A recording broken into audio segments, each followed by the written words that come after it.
afternoon, everybody. Welcome to Trader Merlin Show. It is your, we're Tuesday, Trivia Tuesday. Losing track of time over here, man. What a wild day. An exciting day. Yesterday, trading was pretty brutal. Today, I had fantastic trades. Actually, just one trade, really, but that was a good one. We're going to talk a little bit about those. We'll also break down what happened with Nvidia and Tesla, which was probably the more exciting one. And I'm going to start with this one, which is the Trump address on deck. We talked about what this market is expected to do, at least what I believe the market's going to do, which is exhibit tremendous amounts of volatility. And as we do that, let's dive into what the markets look like today. Now, Steve says, does Trump's speech tonight save the market or add to the turmoil? I'm going to bring that question up for everybody here shortly. I have no idea. I normally don't watch these things, and unfortunately, I will be at trivia tonight, not hosting, but I'm participating this time, and that will be going on as I will be at trivia. Maybe I'll be able to catch the tail end of it, but I certainly will watch the recording of it, because one thing is for sure, it will create a lot of wild activities. Now, normally in the after-hours session, there's some market moves, right? Not tremendous amounts, but some. I think tonight, especially for those of you who are futures traders, be either extremely careful and stay away, or you may find opportunity trading these futures markets at around 9 p.m. tonight, because obviously there's going to be low liquidity because the markets are technically closed, but the futures markets are open. And given statements that may be made, things he says could have a profound impact on the direction of where those markets may go. So it will certainly be, as Big Eb says, it will certainly be a popcorn event. Yeah, I would agree. That is probably going to be your popcorn event of the day. That's probably what the charts are going to look like for the hour or so of the presentation. And again, I don't know where it's going to go. I'm pretty sure he will talk about inflation. He'll probably talk about interest rates. He's certainly going to talk about the tariffs, which have these markets rather nervous today. You got 25% tariff on Mexico, Canada, as well as a bump of another 10% for China, and now they're going into retaliatory tariffs on us. You know, I personally don't think that the tariff is a solution, but it may be the driver to get to an end game. It'll push these countries to align with what President Trump wants. Whether that's good or bad is to be determined. But ultimately, we're a much bigger economy, so the damage impact won't be as significant as I think it will be for Canada or Mexico. So those two could really be hurting here because of this tariff war. Let's look at what happened out there today. This was a fantastic one. Now, unfortunately, I didn't map out this box at the bottom.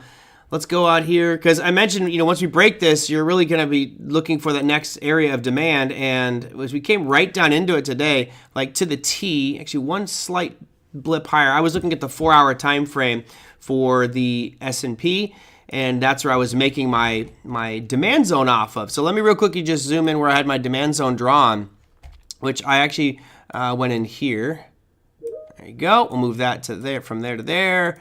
And then we'll pop this up to right there. So that's where I had my demand zone drawn for the S&P today. And I took a shot. I didn't go full bore. I just did 2 contracts as it came into that one. But man, what a phenomenal. These are one of those trades you're so excited because you just nail it to the T. It's just like you feel like you're just on top of the world because it was such a perfect trade. Now, as I came into it, we hit it. I did not enter this trade long as we came in there.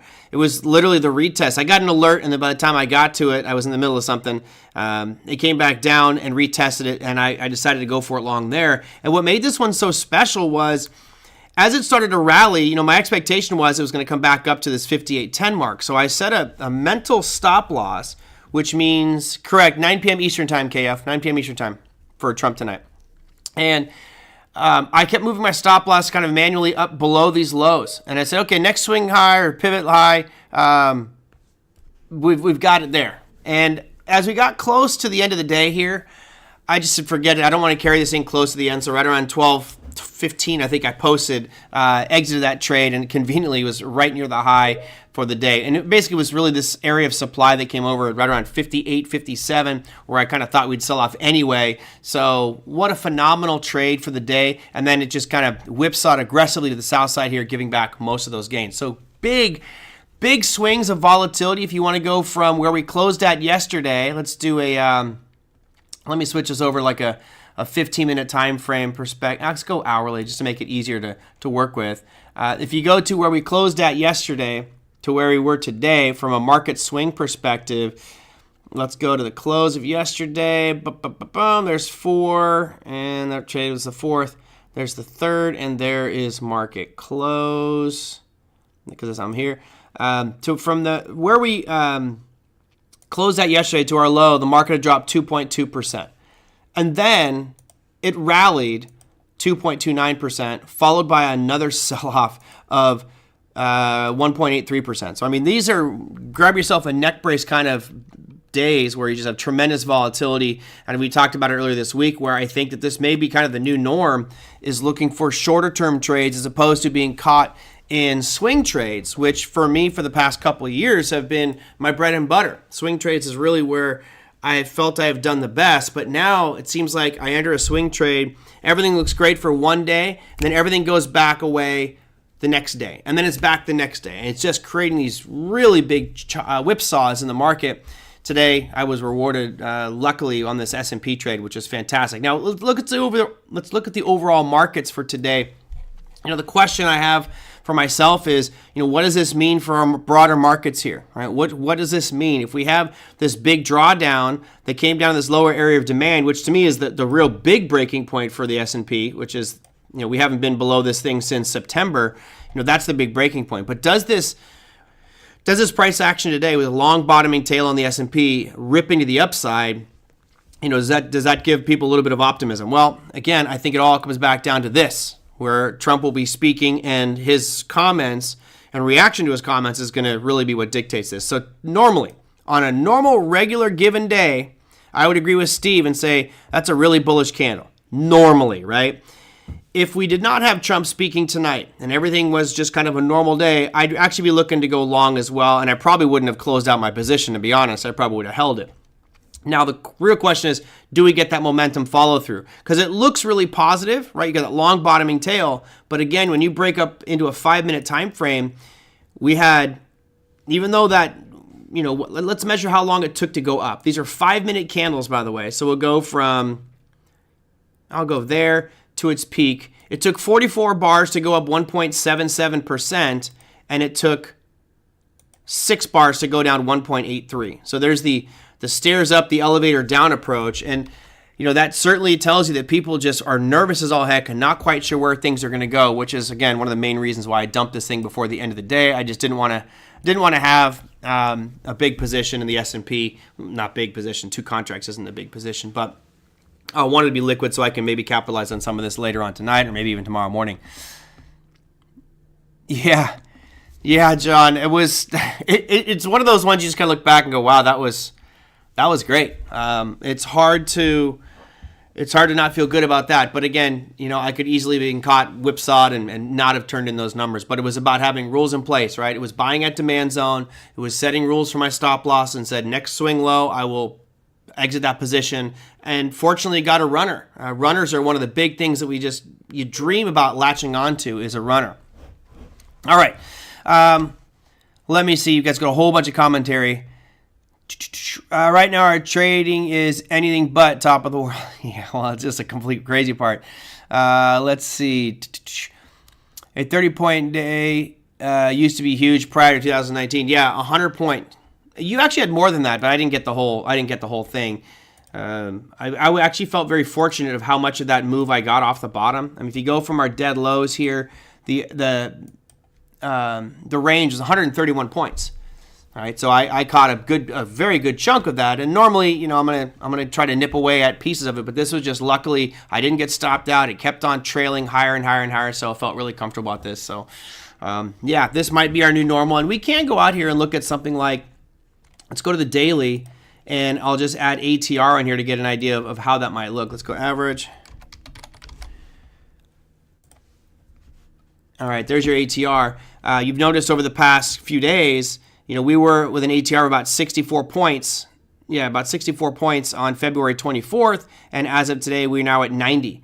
So we've seen a 30% increase a 50% increase in volatility of the S&P just in the last week. I mean, that's pretty significant. And you notice we had it back here as well in, December. We went from 48 average range to 103. So we were over 100% gain in volatility. And right now, I just think that the actions and the global turmoil are going to cause this to go even higher. Now, remember, this high average true range doesn't mean that you're going to see this market bounce. I mean, it doesn't mean it's going to continue either. It just means that the overall volatility of up moves and down moves is much more significant than it has been. And that's really because of all that's going on a macro level, which is a change, right? We really haven't had this type of everyday unknown chaos going on. You can curse it if you want, or you can embrace it. And I think embracing it's the easier thing to do. With regards to VIX, yeah, you had a wild ride in VIX today as well. Here's your VIX. From where we closed at yesterday to our peak, it was a 15% move up in the VIX, and at the end of the and then it ended up selling off another 10% from there. So I don't trade the VIX personally. I know some people that do. It's just something I've never really got into. But you can see the VIX curling up here as well as like how much it's moving on a daily basis. So pretty crazy. Damiani says, I love these types of market stops and risk management is mandatory. Yeah, but I think the big piece there, Damiani, is your stop loss has to be modified now, right? Your VIX or your stop loss today cannot be what it was, let's say 6 months ago when things were much calmer and the ATRs were really low. So you do have to accommodate and adapt, go wider stops if you're using a trail stop type of system. Today for me was just manual stops on a break of the previous swing low.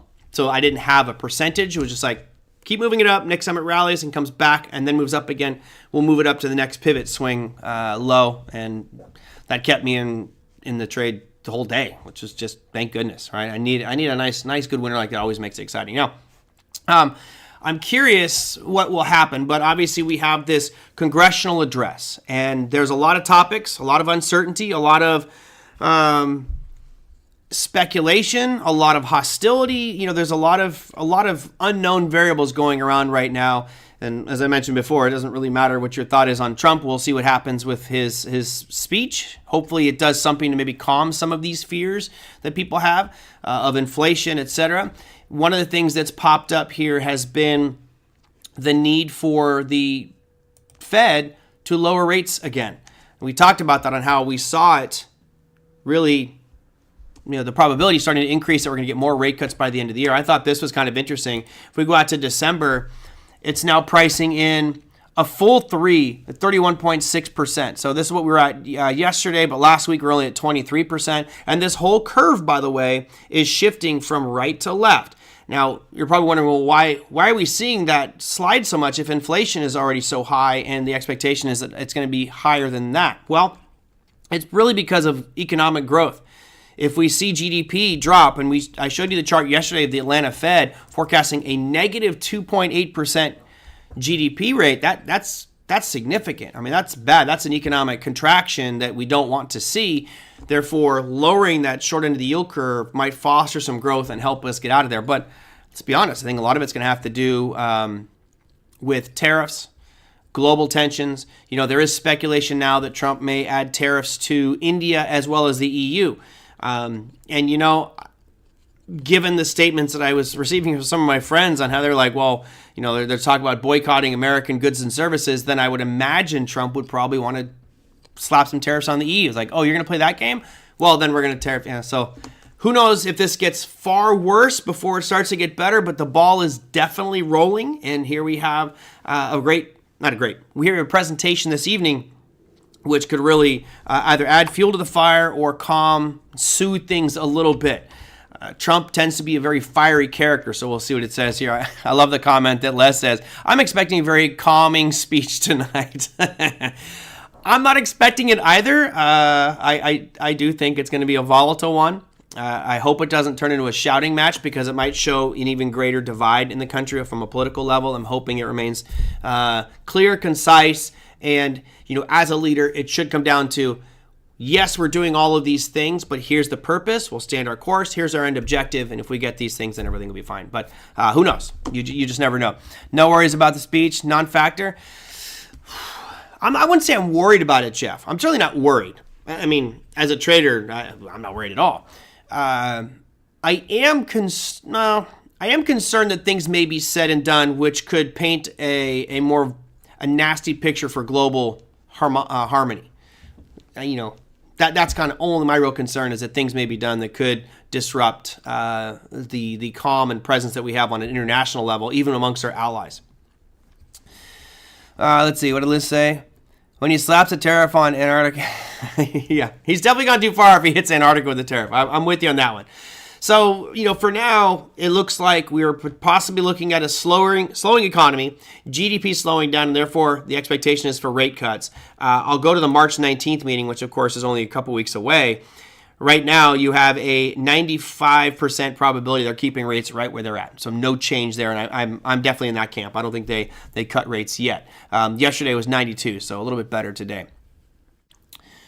I'm not even going to go into some of your guys' comments are hilarious today. As far as other news, the only announcement you really have here is going to be at 4:30 p.m. Pacific time. That'll be at 7:30 Eastern time. That's going to be the GDP number for Australia. One of the things that was noteworthy today, which we talked about in yesterday's program, was the Canadian dollar. So let's go to the USD CAD. You had a surprising move, in my opinion, today, where at one point you had a nice big update for US dollar, and then the Canadian dollar started to surge. I'm not sure why exactly the Canadian dollar was surging. Mind you, this is an upside down chart. So when I say Canadian dollar is surging, that's the opposite direction of this chart, because this is the US dollar against the Canadian dollars. If you bought the USD, you'd be selling the Canadian dollar, and therefore this is showing you dollar strength. So really was surprised to see today's candle. I actually anticipated this moving to the upside when it was a nice green candle earlier today. We saw that about face, and if those tariffs do, again, start to impact more, we should see this dollar CAD continue to move to the upside. Other pieces that I found exciting or noteworthy today, and again, we could go on to this over and over again, but I guess I want to do a poll. Let's see. We're not talking about. I don't even know how you pronounce it. Is it it's not a penguin. It's got a weird penguin, right? Something coming, a strange name like that. Let me see. What should our poll be? I'm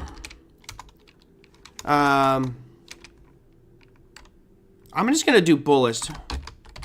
Bullish for the market tomorrow. RROW. Tomorrow the markets will be. We'll say bullish. I'll say bearish. And I'll add a third one here because I know some of you guys like this one. No change. All right, so I will slap that in. There's your poll. And I've got a little graphic here to help support that one just in case. We got our bearish, our bullish, and arguments could certainly be made for both sides of this. I guess it really does hinge on what is said by Trump tonight. My hope is that it's bullish. That again, we get a calming of fears and a clear understanding as to where the policy is going and what the administration is doing. Given sometimes Trump's propensity to say things for shock value, I don't know. That's a tough one. I'll wait till you guys give your poll, and then I'll give you mine, my assessment there, what I think is going to happen. Yeah, the poll moves. Of course it does. It's got to move with each vote. All right, let's go into. Why don't we do Nvidia first? Let's do Tesla first. All right, let's do Tesla. So as you guys know, I don't own any outright Tesla, but I do have puts on Tesla with the 250 strike. So you can see my lines on your screen here and the expiration. So that's the overall objective of where I think we're going to go. I'd love to own it at 250. Now, what was interesting today, why it kind of came up on the radar, is you had a down day of 4.43%. And part of that was Bank of America. Okay, now don't go Google this. Don't Google this. I want you guys to type in the chat. Bank of America basically dropped their price target for Tesla. Their price target was $490. And let me show you what the price chart is. They said their price target was $490, which of course conveniently is this high that we see going back here to December of this year, or last year, excuse me. So their price target was $490, and they quote unquote slashed their forecast for Tesla. What do you think slashing the forecast means? I'm just curious. What do you guys think? Because right now it's trading at $272. Their forecast before all of this was $490. So when you hear the term slash the forecast, you're like, oh man, this has got to be just an absolute chop, right? Like a massive decline in their forecast here. I'm curious what you guys think. Kenny says 400. Steve says 350. Tofi says 350. You guys you're doing pretty good. 489. Yeah. Close. You guys are actually really close. You know, when you hear the word slashing so much, and you would think it'd be even more, right? I agree. It's total nonsense. See, here's what I think most people would think. Like Les. Les says 250, which would make sense because 250 is below where you're at. If you're going to lower your forecast, then why wouldn't you go even lower, right? That way you exceed your forecast. So I'll put a red line on their current forecast. I'll put it right here, and I'll type in the number. There you go. So there's their price target, 380. They went from 490 and they quote unquote slashed their forecast to $380. So even with that little tiny piece of news there, that's basically saying that Bank of America believes this thing's going to rally another 39%. I always love when they slash their forecast because I think what they're doing is just trying to make themselves look better. They probably don't think it's going to get to 480 anytime soon. So what they'll do is they'll lower their forecast to get to some point that's somewhat reasonable that it can achieve. And therefore, you've got 380 on this chart. Okay, if it gets to 380, that creates more buyers. And ultimately, I think it's a manipulation tool. A manipulation tool because if Bank of America is telling you it's going to 380, right? Bank of America, one of the larger firms out there, says, hey, we think that Tesla is going to go to $380. And you look at the price chart and it's at 272. In your brain, I'm sorry, this sounds condescending. Not in your brain, but in the normal human brain, you're going, well, shoot, if I bought it at 270 and it gets to 380, I'll make $110 per share. I mean, that's huge. And of course, what does that do? That creates buyers, which fine, great. Just keep in mind when a company says they slash their target, they lower their forecast, they raise their forecast. I mean, you can go to sites like this. 1 second. You can go to look at analyst upgrades and downgrades as well. I mean, here's another classic market manipulator is upgrades and downgrades. So all of these firms have been upgraded and downgraded. I haven't seen any in here that are really like big name brands. Let's see. I've got Hoth Therapeutics. Is that on one of the moons in Star Wars? Vera Therapeutics, Owen Corning, Okta, which of course just reported earnings. Another one on Okta. I don't really see anything here that's like a big normal name. Not Palantir. Wow. All of Okta got a lot, and everyone just kind of maintained their forecast on Okta. No one raised or lowered, and it's all just keeping their price the same. But all of these, in my opinion, are designed to manipulate the average investor. They're designed to make you excited or realize that you might be missing the boat. And this Tesla one's just a great one because they lowered to 380 and it's at 272. Again, I believe total market manipulation here. Now, I was kind of surprised to see it didn't move a little bit more than this to the upside, but I'm totally comfortable with my 250 puts expiring Friday. Yeah, zero concerns or fear now. What about shear? I'm not sure I understand one. Let's see. You can use my... All right. Margaret, I am saying that you guys don't have a normal human brain. Absolutely. I'm saying that all of you have a different brain. You think a little bit differently. You're digesting market information differently than the average person. I've always kind of fascinated about this, where I believe that the stock market is kind of like a magician's playground. Magicians are showing you one thing, but their true intent is completely different. And all day long, press releases, upgrades and downgrades, those types of things, a CEO going on CNBC or Fox, those are all opportunities to create magic for share price and say something or display something that may create an action that you can act on. That's just the way these markets work. So yeah, I do think you're all smarter than that. I think you're all much smarter than that, and understanding that there's this manipulation game being played with regards to financial markets. Now, hey, Margaret, in other areas, who knows? But yeah, I didn't look at Sphere. Did they report today? Let's go to all stocks. Oh, yeah, I would imagine that Sphere would miss their earnings, but ooh, They were supposed to lose $2.12. They actually lost $3.49. At some point, that sphere may actually go into bankruptcy. I hate to say it. I love the venue, and I wish I'd go see more shows. I've seen 6 shows there already. If you haven't seen one, I would highly recommend you go. And if any of you decide that you are going to go to the sphere, ask me where to sit. I will tell you where the best seats are. Never sit in the 100 seats, anything but past row 21. Right? Mark that down. If you ever think you're going to go to the sphere, never stay in section 100, which is the ground floor, and never sit in row. Well, you can sit down there, but your neck's going to hurt. The best is going to be obviously middle of the venue in section 2 or 300. It's just so much better. They didn't get downgraded. They got maintained by JP Morgan. So JP Morgan saying we're going to kind of stay right where we're at with our forecast for the sphere. Yeah, big, volatile, crazy, wild day. I'd be very careful if you are thinking about this one. I do think it's the best music venue the best indoor music venue on the planet. Indoor music venue, other than like La Scala in Italy. Now, if you want an outdoor venue, I would say Red Rocks or the Gorge in Red Rocks, Colorado, in Morrison, Colorado, or go to the Gorge in Yakima, or it's in George, Washington, but it's just outside of Yakima. Parking there is terrible. Well, I'm always staying at the hotel, so I'm never parking there. Never going to park there.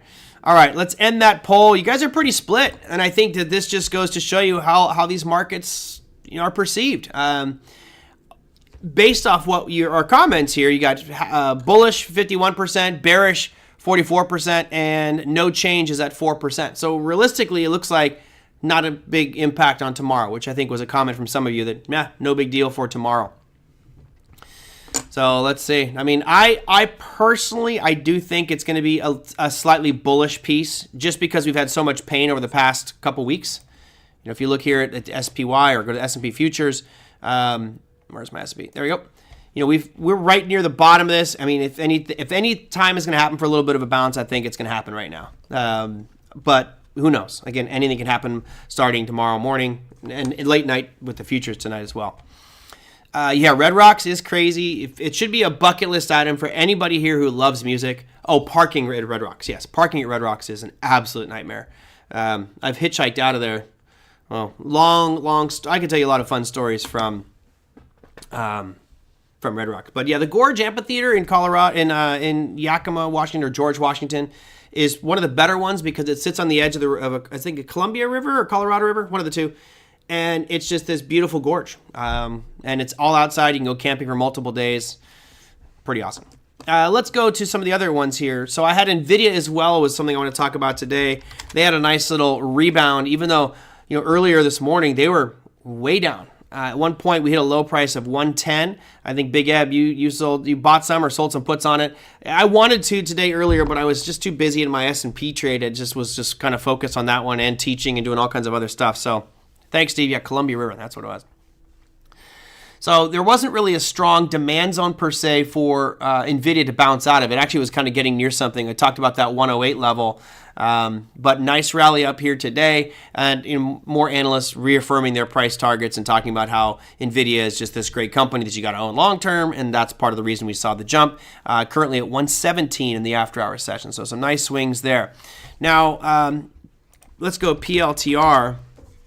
So I still have my $75 strikes expiring Friday on Palantir. Why is it down so much? I think it got too far ahead of itself. I think it just accelerated too much. But my long term on this one is very bullish, just based off of an industry friend who raves about Palantir. And he's one of the smartest people in the tech space I've ever met. And he's just like, Palantir is the real deal. So I'm looking at maybe selling some more here and playing more Palantir from the put perspective. And if I get it, I'll hold it for the long haul. It's kind of wild chasing something that's moved this much. Let's get our ATR off the screen here. I mean, it's been a pretty incredible run. If we go back to these lows here in May to where we peaked out, that's a 500% rally. Now, this is, remember, a company that was doing AI logistics for the government and now is moving over into the private sector. And there's typically a ton of money in the private sector, which is part of the reason I think that they've had such acceleration on their share price over the past, year and a half? Actually, no, not even a year. 192 trading days, so just under a year. Now, the pullback on Palantir has been pretty significant as well. We closed that gap, which is part of the reason I like that 75 mark. You're down about 36% off those highs. So if you're a long-term investor and you feel like this is a good bargain point, 30% discount is not too shabby.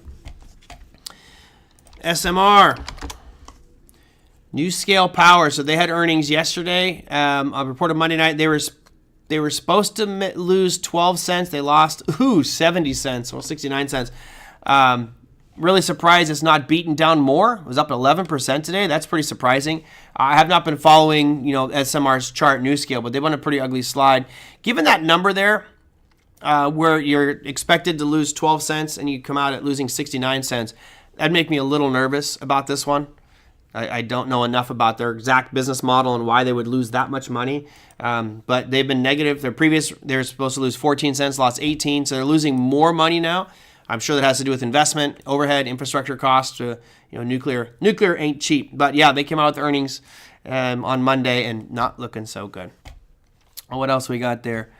The bear trap worked.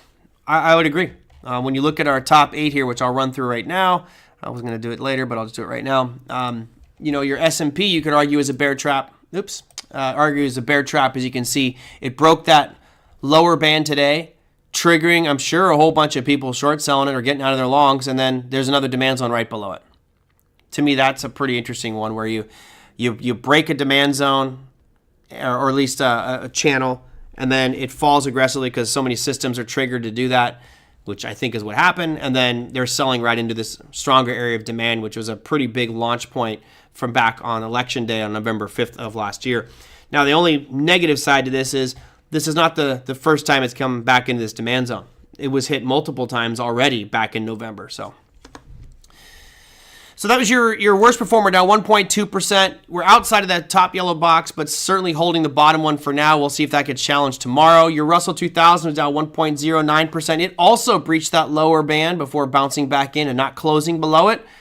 I think I think I put this as a title a couple weeks ago, which says markets on the edge. We're right at the edge of this cliff and just kind of dancing along it. I know a lot of people are thinking that this is the end. I'm not 100% convinced, but I'm certainly leaning towards this bull market being done for a while. Dollar index. Now, we talked multiple times about the dollar index and why it's important and its impact. You had this nice bounce up here on the initial demand zone. That's now erased and long gone. And I put this a red line across the bottom. This is bad news.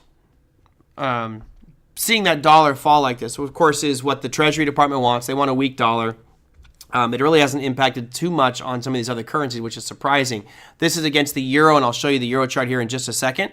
But closing below that 105.72 mark, 105.70 mark, which was our target, really tells me that we're headed down much more. And I would anticipate that you're headed down to about this 104.50 mark.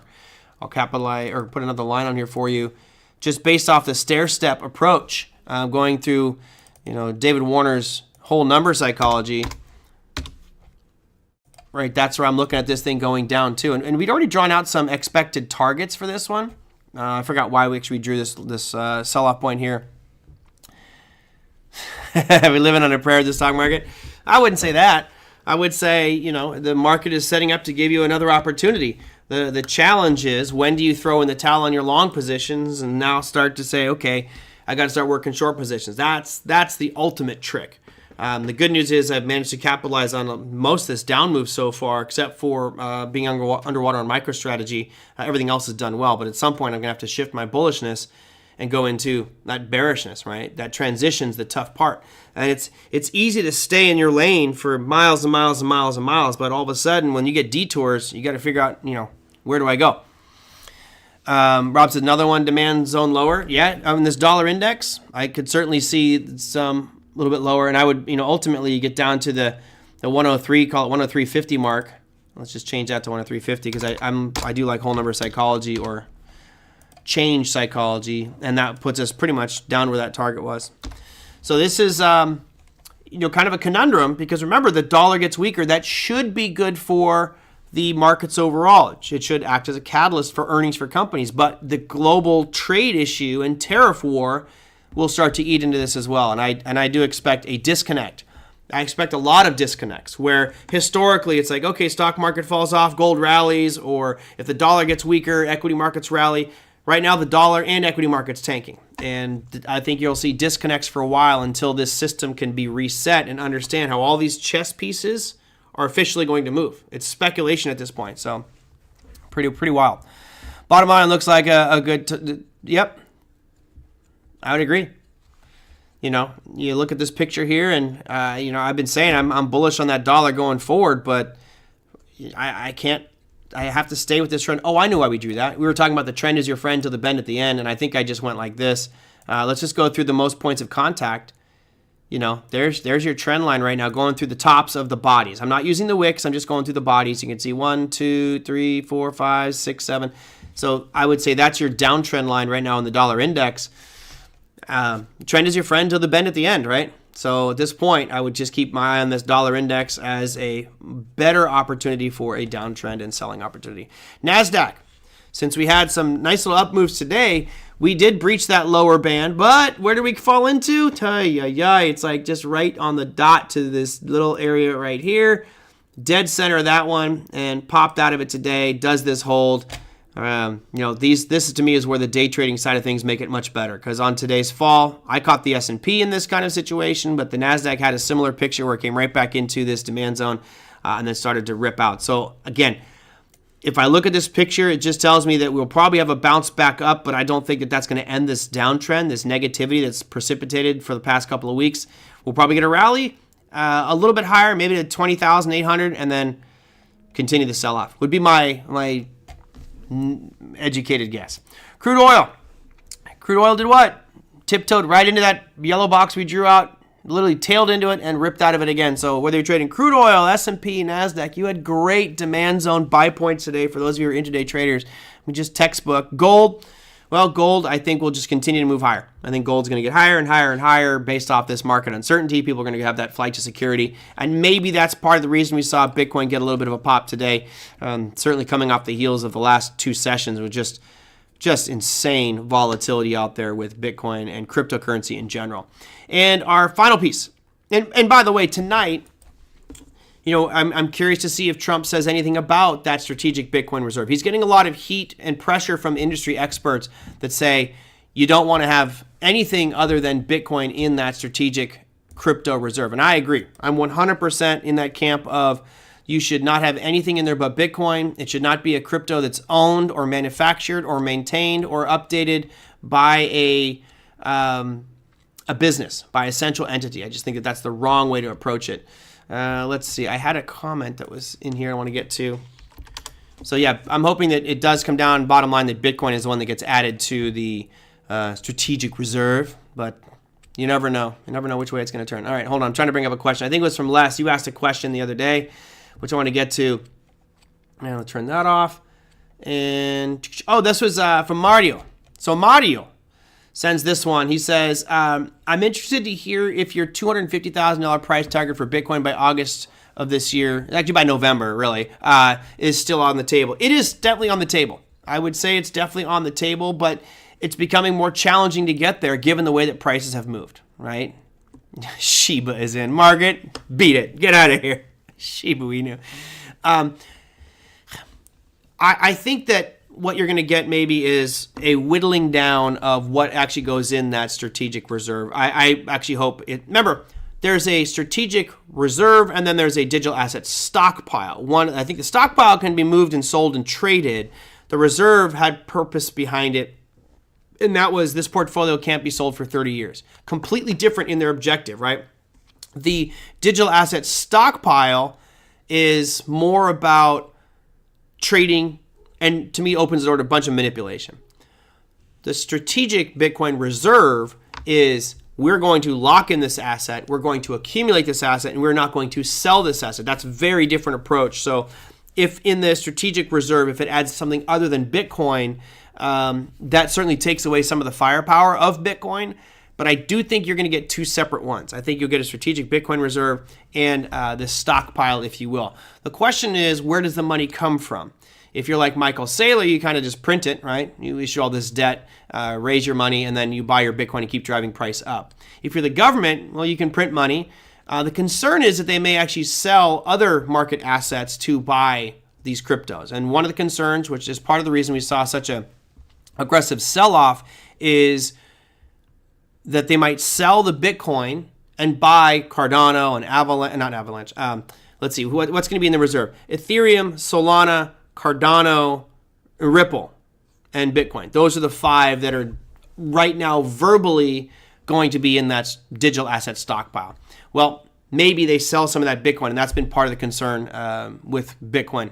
I think that was really part of the reason we saw such a big sell-off this day is people were freaking out that the government is going to raise the money by selling their Bitcoin and spread that investment around. I don't know what the outcome is there, but I think they should have 2 separate ideas. Personally, I don't think it's a good idea for the government to have a portfolio of assets that are, again, run and controlled by businesses. If you look at what Ripple is a business. Ripple's a for-profit business, and while they may have great technology, they're run by a business. And why would the government need to own that one? They're now beholden to Ripple if you use them for any of your services. Whereas something like Bitcoin, again, is decentralized and nobody controls it.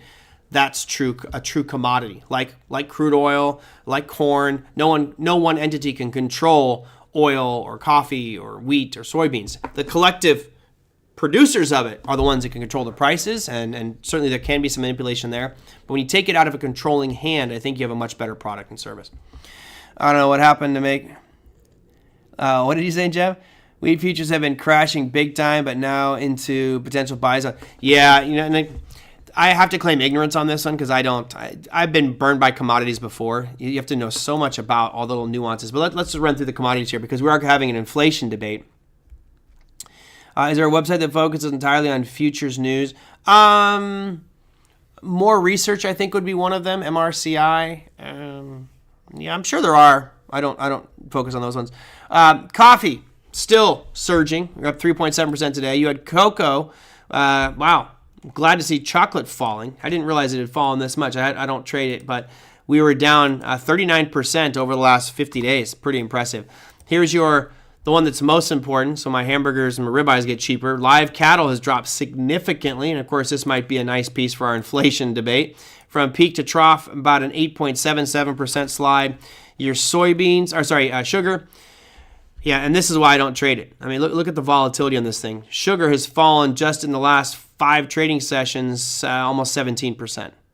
Crazy volatile stuff. And by the way, when this happens, you could get lock limit down.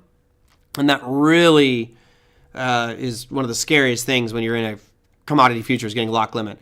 Yeah, your corn's been plummeting. Let's go to we said wheat. Holy cow. Wowzers. Cereal's going to get a lot cheaper, folks. Wheat is down. Well, it's only 15%, right? It looks more dramatic than it. 15% in 10 days is still bad, but a lot of these commodities are having crazy moves. And I thought this one was interesting. You guys might remember I wrote an article a couple years back saying, I think it was actually back in here in 2024, saying say goodbye to bottomless mimosas because orange juice was just surging, and it actually went even much higher than that, but it's down 50%. Woo! 50% in the last 46 trading sessions. How about cotton? Cotton was actually tanking, and there it goes. So, a lot of these commodity prices really dropping, which is going to be great for us as consumers. The belief, the scholastic view would say when you have orange juice fall 50% or wheat fall 15%, that would get passed on to consumers, right? That the cost of the goods and services might start to drop. So let's use orange juice, for example, that I should start to see a quart of orange juice, which now might be $4.99. Well, it's down 50%. Maybe that gets down to $2.99. And the reality is that's probably not going to happen. That's probably going to get passed on to the producers of that orange juice. Now, if that does happen, you might want to look at different companies that are publicly traded that own brands like Tropicana, because the profit margins might start to increase dramatically if the goods being sold, like the finished orange juice, a quart of Tropicana orange juice, if the input to that, which is oranges, drops 50%, well, then whoever's making that orange juice, if they don't drop their price, which they don't have to, they're making a lot more money. So I would certainly keep an eye on on those types of relationships here. Again, going back to manufacturers or producers of products like cocoa futures.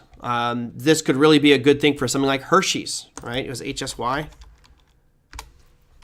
I noticed Hershey's for the past couple weeks, as chocolate's been selling off, Hershey's is up 31%. So there is definitely these relationships between these commodities and the manufacturer of products using those commodities. But orange juice would be a really interesting one. That is just like, I mean, if you went long on orange juice futures, this is brutal. I mean, it hasn't had an up day for weeks. Well, a couple days back here in the last week, but man, it was just down like every single day. Geez. Let's see. Martin, Bitcoin's a commodity. It's the only digital asset that's responsible or reasonable for the, yep. I agree. Hershey has suffered from those prices. Absolutely. You know, and it's funny. Like I said, I like chocolate. But if you look at what's been going on with cocoa, this chart, let's put on a weekly just to really paint that picture. I mean, this might have to curtail my chocolate spending, but this looks like Bitcoin.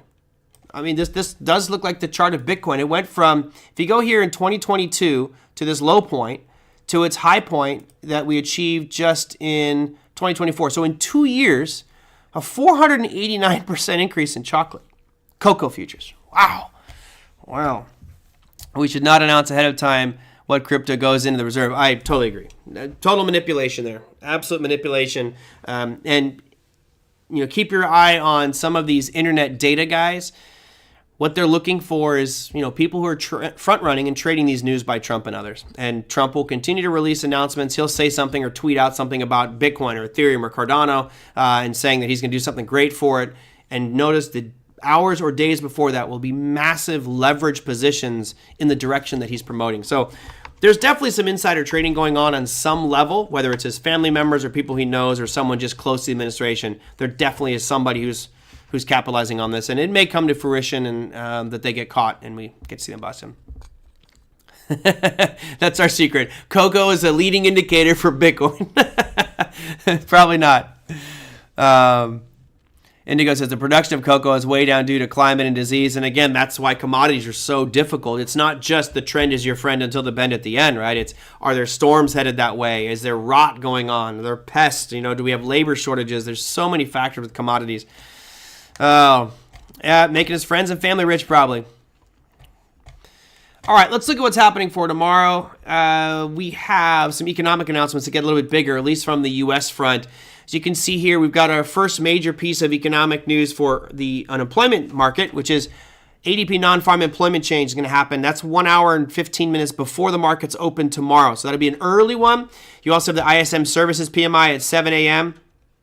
And and crude oil inventory is coming out as well. On the earnings front, I don't have the calendar up here ready yet, but let me bring that up for you because there are some notable names with earnings tomorrow.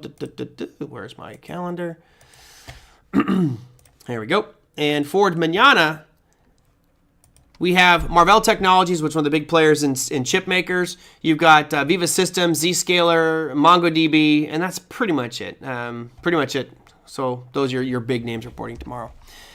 All right, that will do it for today, everybody. Wild day. I'm hope that tomorrow will be an active one as well. Whether it's bullish or bearish, what are those comments made by Trump today in front of Congress are, optimistic or pessimistic? That will just create direction for us tomorrow. I just hope it's more an amicable, friendly discussion than hostile and yelling and shouting, which could easily transpire. But I'm looking forward to tomorrow's action. Hopefully we'll get some moves like today, which were just phenomenal. I hope you guys do well. Email me if you want me to talk about something on tomorrow's show, as many of you did. So thank you so much. That said, everybody have a fantastic remainder of your day. I will see you mañana.